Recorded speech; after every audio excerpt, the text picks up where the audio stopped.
Now it's time for Walker, Retail Ranger. Retail Ranger. Hello and welcome to the Walker Retail Ranger podcast for Sunday, February 4th, 2024. I am Walker, aka the Retail Ranger.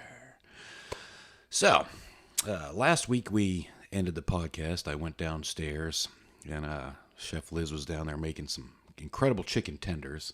As we all know, she's an incredible home cook, not a chef. We were watching the football game. I was kind of on and off of Facebook. There's a community group, allegedly a private group of citizens in the county that I live in. I think it numbers about 5,000. And let me just say, too, it's a small town. I love it. We've been out here 20-something years. Love the logistics of the place. Love the people. I do not like the keyboard warriors. Digital Carls and digital Karens that tend to be out there. There's a saying here in this county that if you want to know what somebody else is doing, ask somebody. And I know it's like that in a lot of small towns, and that's fine. And the digital crap that people put on there, it is what it is. What bothers me is when people tell mistruths on there or don't do anything actually about it. Part one of the podcast today, I'm going to talk about that. Second part, I'm going to talk about an experience that happened to my youngest daughter that was unbelievable. And I think the third part of the podcast today, I'm going to lighten it up and tell a little story about Lady Muffin of Midlothian. All right, here we go. So Sunday, we're watching the game. I'm fiddling around on Facebook. I go on this private group to see what's going on. And all of a sudden, my store pops up on there, the retail establishment that I manage. Some dude claims that he bought some milk jugs that had some black spots on them. And of course, he determined that they were mold and my people were too lazy to clean off milk jugs. It's fine. That's his reality. My reality is that milk jugs come from a dairy. There's a lot of human interaction involved with getting those milk jugs onto the shelf where Carl can come pick them up and then go complain about them online. Cool thing is, I will say, like there was one comment on there, hey, if you speak to the manager, he's a nice guy, he really cares. Let him know what's going on. I'm sure they'll take care of it. That got the most likes, so that kind of gave me a little bit of comfort. But this dude continued to rail on, and several other people piled on. And I can't sit here and tell you that their experiences they've had didn't contribute to their opinions to this new, whatever that Facebook thing is called, thread. But the amount of people that actually told stories that were inaccurate was disheartening. And I guess when they start attacking my people, that's when I get most upset. Yeah, I mean, we all have bad days. Sometimes you can go into a store and it's not where you want it to be. I totally get that. That's reality. That's life. It's retail, especially the last couple of years. But to attack people personally is just, I don't know. I just think it's kind of wussy.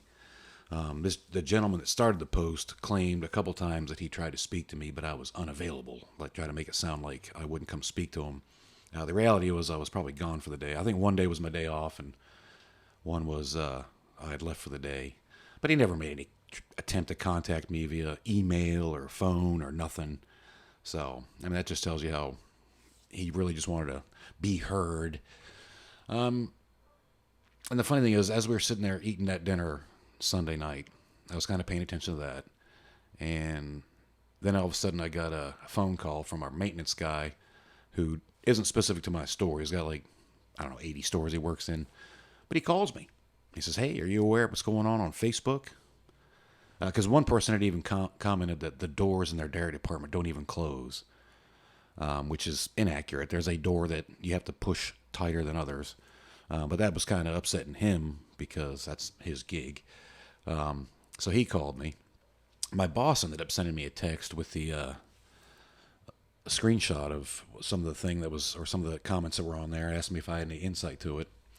And I told her I was paying attention to it. It's just typical county that I live in. Everybody likes to complain. but not doing anything about it. And then I got a text from my chiropractor, screenshot, same thing. I'm like, my God, this is really getting out of hand here. I can't comment on any of that stuff, obviously because I work for a company, A. B, it doesn't do any good because people just live to one-up people on those forums, and it's not worth the battle. But the funny thing is, some of the comments came from people, well, most of them allegedly live in the county here.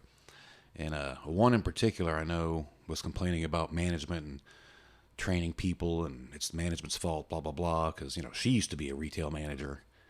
And turns out, I know for a fact, her daughter has worked for us twice. And, we've given her a chance. First time, whatever issues, no longer working there. Bring her back, same issues. We separated employment again. But somehow I'm the bad guy. Don't take ownership for the way you raise your kid. Just putting that out there. A lot of those folks, their kids work in my store. Probably half of the employees in my store are kids, and their parents are some of the ones that are out there squawking about how bad the store is, but what part did their kids have in that? The most frustrating thing for me, though, is the unchecked rumors that go on there and the personal attacks on my people. I don't care if you talk smack about me, but getting my people all hot and bothered is unacceptable. We're all just seriously trying to sell groceries. That's all it is, man. Matter of fact, that next morning, I had a couple of my associates, did you see what they posted? I was like, yes, I saw it. I said, unfortunately, we've caused some of that, or we own some of that because we have had some rough patches. But I said, the good thing is we're on the right track. And I said, I'm pretty confident we're going to have some Carls and Karens coming in here today to see what all the buzz is. And you know what?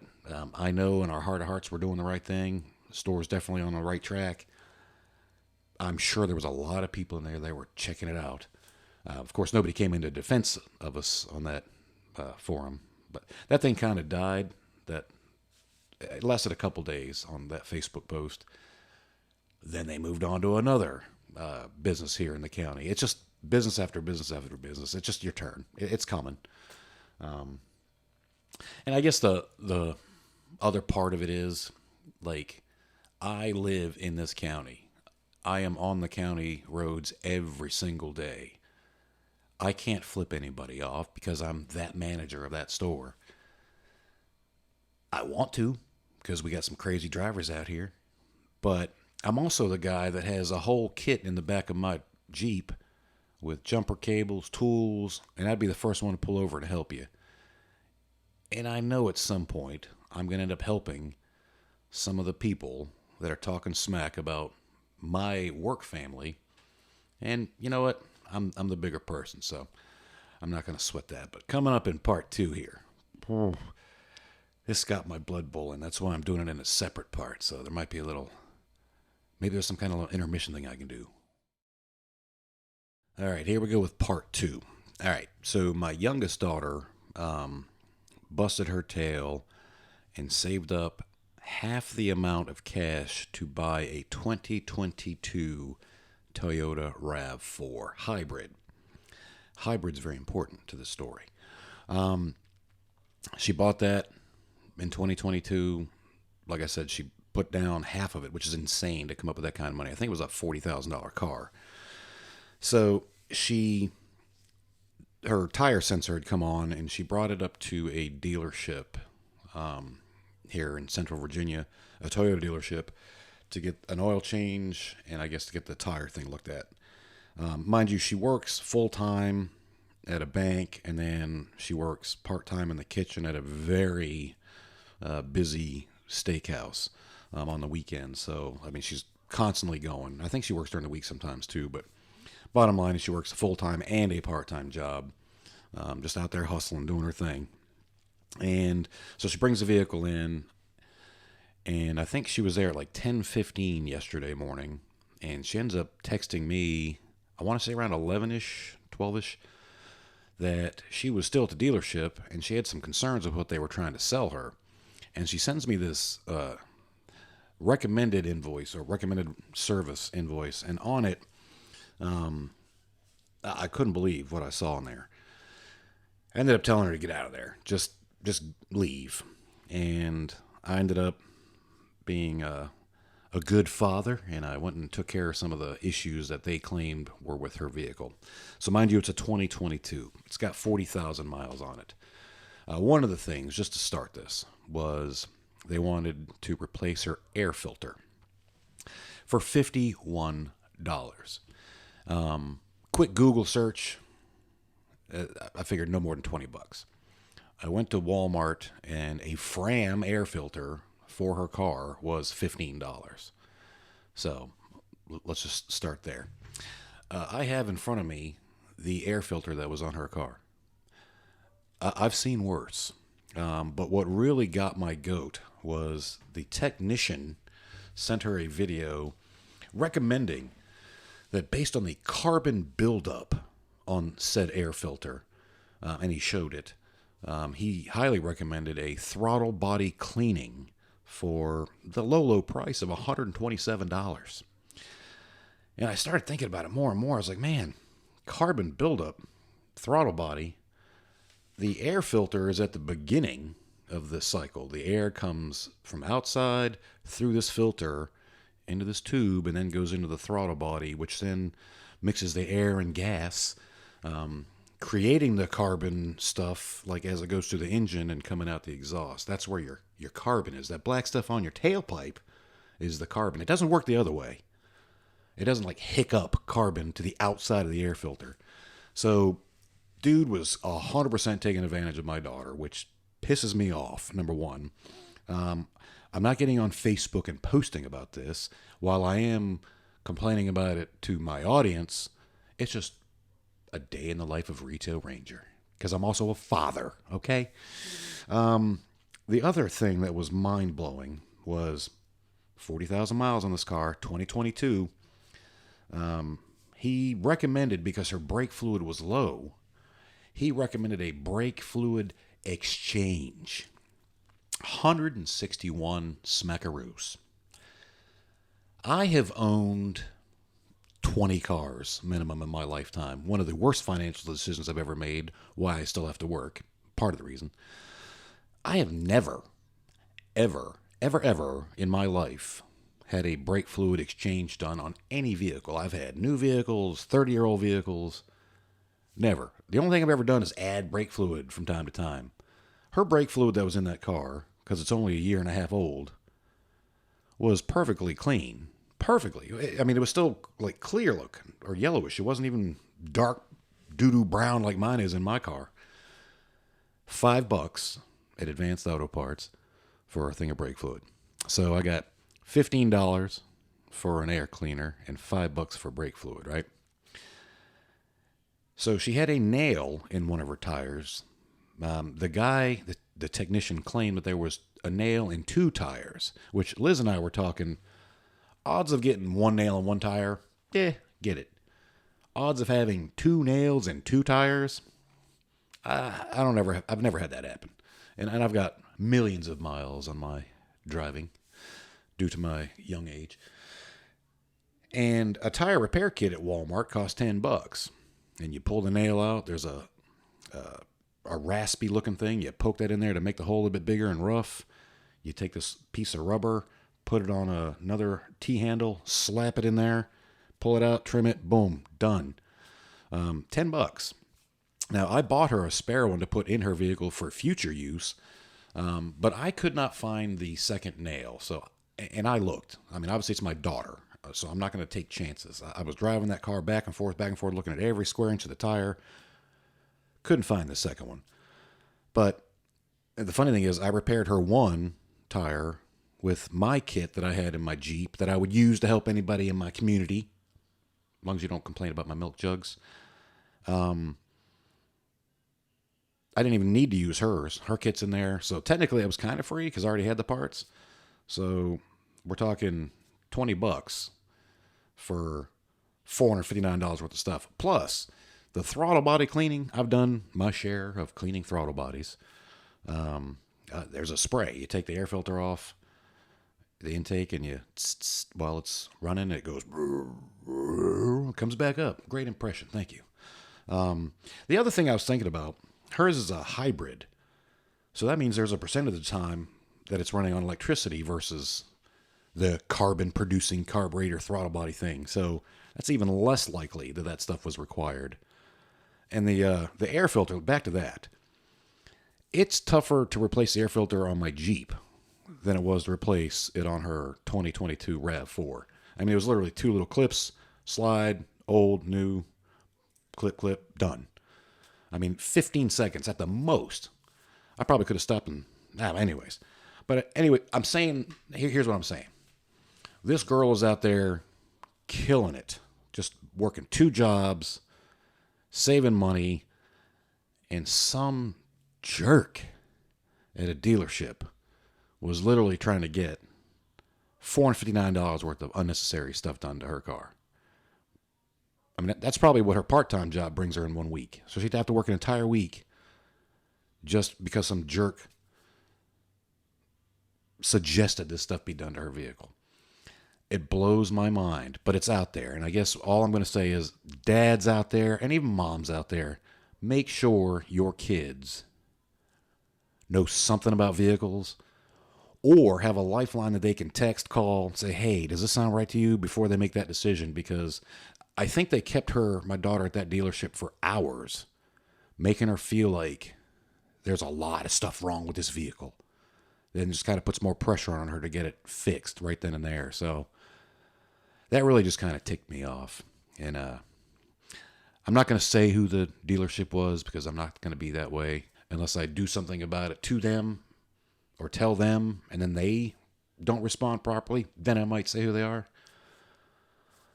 But there's a big Toyota dealership in Central Virginia that you need to be aware of because there's a jerk that tried to take advantage of the Retail Ranger's youngest, and that's wrong. Part 3 coming up next. So the other day, I was outside having a smoke with an associate of mine, and she was telling me how she's going to be getting a puppy here soon, once it's old enough. And of course, it just brought me back to the dogs that I've owned in my life, just thinking about them. And there was one in particular that I had. I think my oldest had just been born. We got a Shih Tzu, which, if that's your dog, fine. They are who they are. But I remember I was working at Walmart at the time. I was a co-manager. I was pretty young. I was feeling pretty good about myself, working for the world's largest retailer, kind of moving up. Had the tiger by the tail. Well, I was outside. It was my job to walk this dog every morning, so I put Lady Muffin of Midlothian, which was her pedigreed name, put her on her leash and take her outside. She'd do her little thing. And then one day before work, I brought her outside, and she was doing number 2. And, Roddy must have heard this.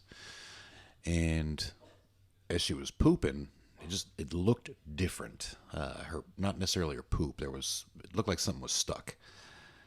So, Shih Tzus have those big fluffy tails. I kind of pushed that to the side, and I saw a protrusion, let's just say. So, of course, we wrap her up in a towel and bring her to the vet. The vet eliminates the protrusion, I guess, unprotrudes the part, and gives us this cream that we have to apply daily, maybe twice a day, if I can't remember. But I know it was pretty humbling to be on top of the retail world, feeling good about yourself, and then you'd have to go outside in the morning and rub ointment on a dog's nether region, especially a Shih Tzu. Okay. And it got to the point where, we did it for like a week. And it got to the point where, like, I'd go put her leash on, and she'd start backing up to me like, hey. And I was like, hey, this has got to stop. Retail Ranger.